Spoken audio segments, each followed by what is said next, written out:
Praise lord. ఈ Bible వాక్యాన్ని మీ ఫ్రెండ్స్కి, మీ ఫ్యామిలీ మెంబర్స్కి షేర్ చేయండి. యెషయా గ్రంథం 28వ అధ్యాయం 16వ వచనంలో ఈ విధంగా రాయబడి ఉంది, విశ్వసించువాడు కలవరపడడు. అవును, మన విశ్వాసం కలిగి ఉంటే కలవరపడవలసిన అవసరం లేదు. ఈరోజు చాలామంది కలవరపడుతున్నారు.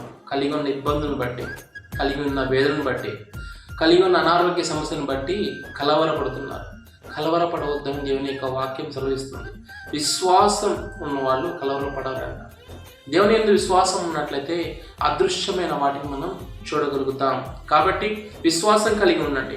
ప్రసంగి గ్రంథం 3వ అధ్యాయం 1వ వచనం ఈ విధంగా రాయబడి ఉంటుంది, ప్రతిదానికి సమయం కలదు, ఆకాశం క్రింద ప్రతి ప్రయత్నమునకు సమయం కలదు. 11వ వచనం ఈ విధంగా రాయబడి ఉంటుంది, దేని కాలం అది చక్కగా నుండినట్లు సమస్తము ఆయన నియమించి ఉన్నాడు. అవును, ప్రతిదానికి ఒక సమయం ఉంది. ప్రతిదానికి ఒక సమయం ఉంది. దేవుడు నిర్ణయించిన సమయంలో అది తప్పకుండా నెరవేరుతుంది. విశ్వసించండి, అప్పుడు కలవరాన్ని మీరు దూరం చేసుకోగలుగుతారు. దేవుని యందు మన విశ్వాసం కలిగి ఉన్నట్లయితే ఆయన మన జీవితంలో చేయనుద్దేశించిన ప్రతి విధమైన మేలులను ఆయన చేయడానికి సిద్ధంగా ఉన్నాడు.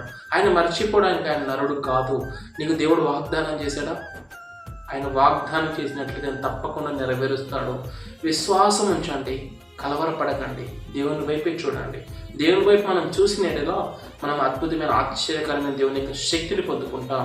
అప్పుడు మన జీవితం జయకరమైన జీవితంగా మార్చబడుతుంది. అట్టి కృప దేవుడు మీకు అనుగ్రహించాలని, నేడే మీరు కలిగి ఉన్న కలవరం నుండి దేవుడు మీకు విడుదలను ప్రసాదించాలని ప్రార్థన చేస్తున్నాను. Praise lord.